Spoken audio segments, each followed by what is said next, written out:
আপনারা নুন দিয়া ভাত খান, কিছু একটা বুঝেন? তারেক জিয়া কিন্তু কাঠের পুতুল, সংসদে চুপ করে বসে থাকে। এতে কি আপনারা বুঝেন না বেচারায় কোন জায়গায় যেন আটকানো, মুখ খোলে না।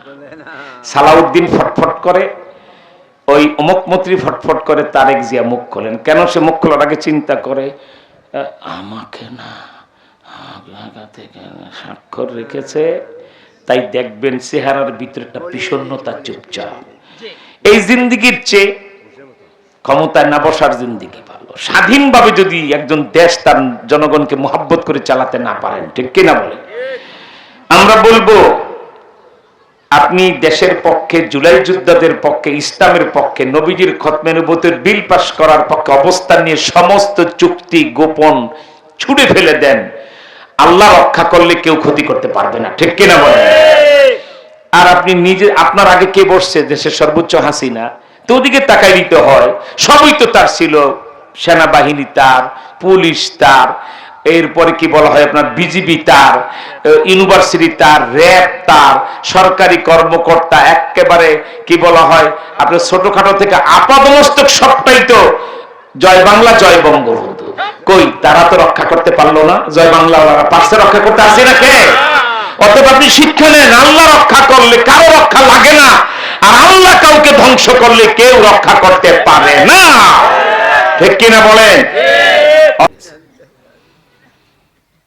শাপলা চত্বরের ব্যাপারে শয়তান নিজেও চোখের পানি ছাড়ছে যে এইভাবে মানুষ মারে, ঠিক কিনা বলেন? অথচ উনি কি বললেন? বাদশা ছিলেন হাসিনা আমাদের। ওনারা ওই রং টং লাগায়া, তারপরে গরুর রক্তমুক্ত লাগায় এটাকে শুয়ে টুয়ে একটা ভাব দেখাইছে। আল্লাহ বলে, হাসিনা, আমি জালেমের জুলুম সহ্য করি না, আর বদমাইশের বদমাইশি সহ্য করি না। পৃথিবীর ইতিহাসে ফেরাউন থেকে শুরু করে এ পর্যন্ত যত রাজার পতন হয়েছে, হাসিনার মতো পতন আর কারো হয়নি। ফেরাউন সদল বলে ডুবে মারা গেছে, কিন্তু সদল বলে দেশ ছেড়ে পালাইতে হবে একমাত্র শাপলা চত্বরে আলেমদের বদদোয়ায়, ঠিক কিনা বলেন? অথচ সে উপহাস করলো। সাংবাদিকরা বলছে যে এত লাশ রক্ত কাটলে ওসব ওই রং টং লাগায়, হিন্দুরা দেয়ালিতে রং দেয় না, হিন্দুরা দেয়ালিতে রঙের খেলা খেলে না, ওইভাবে রং টং দিয়ে তারা শুয়েছিল। আল্লাহ বলে, হাসিনা, সময় শেষ, আর ছাড়বো না, ঠিক কিনা বলে? এমন ধরা ধরছেন। এ হলো জালেম বাদশার অবস্থা জনগণের প্রতি। আর ইনসাফগার বাদশা হলে শুধু মানুষ নয়, তার রাজ্যে যত কুকুর, বিলার, পশু পাখি বসবাস করে সকলের অধিকার খেয়াল রাখে। তাই তো হযরত ওমর বলেছিলেন, সুদূর ফোরাত নদীর তীরে, কোথায়? সেই ইরাকে ফোরাত নদী, 2000 মাইল দূরে মক্কা শরীফ থেকে। সে ফোরাত নদীর তীরেও যদি একটা কুকুর না খেয়ে মারা যায়, কিয়ামতের ময়দানে আল্লাহ পাকের সামনে শাসক হিসাবে আমাকে আসামির কাঠ গড়ায় দাঁড়াইতে হবে। সুবহানাল্লাহ বলে। তো বাদশাহ ইব্রাহিম ইবনে আদহাম এত ন্যায়। আর একটা কথা মনে রাখবেন, ন্যায়পরায়ণ বাদশাহ দেশে হলে, আল্লাহওয়ালা বাদশাহ হলে, রাজা আল্লাহওয়ালা হলে, ওই দেশের মানুষের রোগ ব্যাধি আল্লাহ দূর করে দেন, গাছে ফলন বাড়ায় দেন, ফসলাদি বেশি হবে, নদীতে তাজা মাছ পাওয়া যাবে, ইত্যাদি ইত্যাদি বিভিন্ন কিছু আল্লাহ ঘটবে, আর জনগণ তার পাগল থাকবে। ইব্রাহিম ইবনে আদহাম তিনি খুব ন্যায়পরায়ণ বাদশাহ ছিলেন, তবে মানে এবাদত গুজার ছিলেন না, এটা তিনি জানতেন না। ন্যায়পরায়ণ বাদশাহ ছিলেন। তার জনগণ তাকে এত ভালোবাসত যে উনি যেদিন রাতে আল্লাহ প্রেমে, খুব ছোট্ট একটু জিনিস, উনি রাজপ্রাসাদের ছাদে গেছেন, ওনার ছাদের উপরে একটা মানুষ তার ওঁট খুঁজতেছে। উনি খুব বিরক্ত হলেন, এত রাত 2:30 3টায় আমি বাদশাহ, কত নিরাপত্তা, গেট, এগুলি পার হয়ে কিভাবে এরা এই লোকটা এখানে আবার ওঁট খোঁজে? তা ভাবলেন যে এটা কোন পাগল, আসার তো রাস্তা নাই, আর আসমান থেকে পড়ারও তো সুযোগ নাই। তো বলছে, তুমি কি চাও এখানে? বলে, কথা বললেন না, আমার ওট হারিয়ে গেছে, ওট খুঁজ দিছি। তো উনি হেসে ফেললেন রাগে, বিল্ডিং এর ছাদে ওট আবার উঠে কিভাবে? এখানে ওট পাওয়া যায়? ওটা ছিল একজন ফেরেশতা। বলে, যদি বাদশার রাজপ্রাসাদের ছাদে ওট পাওয়া না যায়, 20 মণ স্বর্ণের খাটে ঘুমায়া আল্লাহকে পাওয়া যায় না। এই এক কথা হেদায়েত হয়ে গেছে।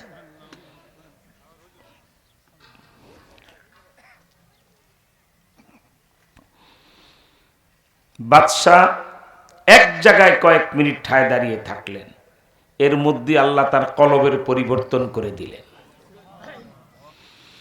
বাদশাহ সিদ্ধান্ত নিয়ে ফেললেন, স্বর্ণের খাটে আর ঘুমাবো না, বাদশাহী আর করব না, মুকুট আর মাথায় দেব না, এখনই নিচে বাদশার আমার যে বেডরুম শয়ন কক্ষে যাব, যাইয়াই এই স্বর্ণের খাটের পা ভেঙে ফেলব, আর মুকুট ফেলে আল্লাহ রসুলের সুন্নতটি মাথায় দিয়ে এই রাতে আমি একা আল্লাহ প্রেমে জঙ্গলে চলে যাব। সিদ্ধান্ত তাই করলেন। সকালবেলা রটে গেল গোটা, এখন বর্তমানে জায়গাটা পড়ছে রাশিয়া, বলক, যে বলকের বাদশা ছিলেন এটা রাশিয়ার এরিয়ার ভিতরে পড়ছে। তো উনি সকালবেলা আর ওনাকে খুঁজে পাওয়া যায় না। এত ন্যায়পরায়ণ বাদশা ছিলেন যে ছোট্ট শিশুরা খেলাধুলা বন্ধ করে দিল বাদশার শোকে। সকল মানুষ স্তব্ধ হয়ে গেল, আমাদের বাদশা গেলেন কোথায়? আল্লাহু আকবার। বেশ কয়েকদিন চলে গেল। হযরত ইব্রাহিম ইবনে আদহাম বাদশা থেকে তরিকার মহানায়ক আব্দুল কাদের জিলানী রহমতুল্লাহের পরে ওনার নাম উচ্চারণ করা হয়, সুবহানাল্লাহ। বাদশা থেকে আল্লাহর ওলি, সুবহানাল্লাহ। কোথায় খুঁজে পাওয়া যাচ্ছে না। গোটা আপনারা এখানে তো ব্লক করে ফেললেন, ওদিকে লোক পরে কিভাবে আসবে? আপনারা আরো পিছনের লোকগুলি এই কাতারগুলিতে আর একটু সামনে এসে পিছনটা ক্লিয়ার রাখেন, লোকেরা যেন ডানে বামের কাতারে যেতে পারে। একটু খেয়াল করবেন, জুমার নামাজে গেলে কিন্তু নিজের কিছু দায় দায়িত্বের ব্যাপার আছে বাবা, কি বলেন ঠিক না? কাতার আমি কোনখানে দাঁড়াইলে কাতারটা ঠিক হবে, আমার এখানে দাঁড়ানো ঠিক কিনা, এই বিষয়গুলি দেখবেন আপনারা। তা আলহামদুলিল্লাহ, বলকের বাদশা হযরত ইব্রাহিম ইবনে আদম বেশ কয়দিন জঙ্গলে, ওই নদীর পানি সাথে দুই একটা খেজুর, একটু পানি খান, এই দিয়ে আল্লাহ প্রেমে তিনি কয়েকদিনে এত বড় আল্লাহর ওলি হয়ে গেলেন যে তিনি সেজদা দিলে আল্লাহ পাকের আরশ দেখতে পান, সুবহানাল্লাহ বলেন। ওনার মন্ত্রী পরিষদ যারা চতুর্দিকে খোঁজাখুঁজি শুরু করলেন, কয়েক লক্ষ সৈন্য সামন্ত, আল্লাহু আকবার, নদ নদী পাহাড় পর্বত জঙ্গল সব জায়গায় কোথায় গেলেন আমাদের বাদশা? শেষ পর্যন্ত আবিষ্কার করলেন এক জঙ্গলে যায়া দেখেন 20 মণ স্বর্ণের খাটে যিনি ঘুমাইতেন তিনি ওনার নিজের ছেঁড়া লঙ্গি সুই দিয়া সেলাইতেছেন, সুবহানাল্লাহ। মানুষের বুঝ তৈরি হয়ে গেলে আল্লাহর ওলি হতে সময় লাগে না। আর অন্তর্জগতের পরিবর্তন না হইলে সারা জীবনেও আল্লাহ প্রেমের মজা পাওয়া যায় না। তো সবাই উজিররা, যে মন্ত্রী পরিষদ আর কি, আধুনিক ভাষায় যে আপনার মিনিস্টার যারা মন্ত্রী হন, সবাই গোল হয়ে বসছে ওনার পিছনে, উনি ওনার কাজ করেই যাচ্ছে। অনেকক্ষণ পরে খেয়াল করে দেখে যে আমার মন্ত্রী পরিষদ তারা সবাই তো আমাকে আবিষ্কার করে, কি চাও তোমরা? সবাই হাউমাউ করে কাঁদতে শুরু করলেন, টোটাল মন্ত্রী পরিষদ, যে আপনি বলকের রাজপ্রাসাদে নাই, গোটা বলক রাজ্য বিরান হয়ে গেছে। শিশুরা মায়ের বুকে দুধ খায় না, গরু ছাগল ঘাস খায় না, ছোট বাচ্চারা খেলার মাঠে খেলে না বাদশার শোকে। আল্লাহর হস্তে বলি, আপনি আমাদের সাথে চলেন, আপনি শুধু সিংহাসনে বসা থাকবেন, সব দায়িত্ব আমরা পালন করবো, আপনার কিচ্ছু করতে হবে না। বাদশা খুব রাগ করলেন, তোমরা নিমক হারাম, তোমরা কে কি ছিলা? তোমাদেরকে আমি ধরে ধরে এনে মন্ত্রী বানাইছি, আজকে আমার ক্ষতি করতে আসছো। আমি তোমাদেরকে এত মর্যাদা মূল্য দিয়ে মন্ত্রী বানাইলাম, আর এখন আমাকে তোমরা প্রমোশন না দিয়ে ডিমোশন দিতে চাও। বাদশাহ মহারাজ, বুঝলাম না কথাটা। বুঝো নাই?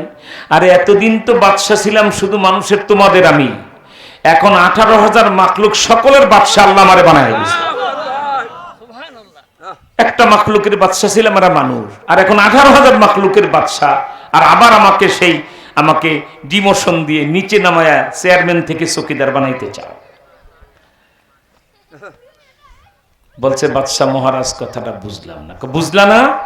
দেখো, এই বলি যেই সুইটা দিয়ে তিনি লঙ্গি সেলাই করতেছিলেন, ওই সুইটা তিনি নদীর পারে জঙ্গলে তো গাছের গোড়া নদীতে ছুঁড়ে মারলেন।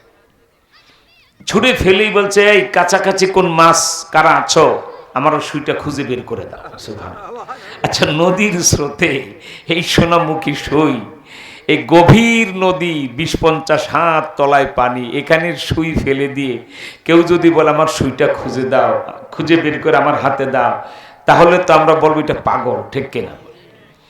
যেই উনি হুকুম দিলেন, মন্ত্রীরা দেখলো শত শত বড় বড় মাছ একটা করে স্বর্ণের সুই মুখে নিয়ে উঠছে। সুবহানাল্লাহ বলবেন না? উনি বলছে আমি তো স্বর্ণের সুই ফেলি নাই, আমার সুইটা চাই, লোহার সুই যেটা আমি ফেলেছি সেটা চাই। একটা মাছ 10-12 কেজি ওজনের রুই মাছ, ওনার সেই লোহার সুইটা নিয়ে এই ভাসছে, হুজুর এই যে আপনার সুই। বাস, সুই হাতে এবার নিয়ে নিলে মাছ ডুবে গেল। এবার মন্ত্রীদেরকে জিজ্ঞেস করলেন, কি বাদশাহী আগেরটা ভালো না এখনকারটা ভালো? সুবহানাল্লাহ।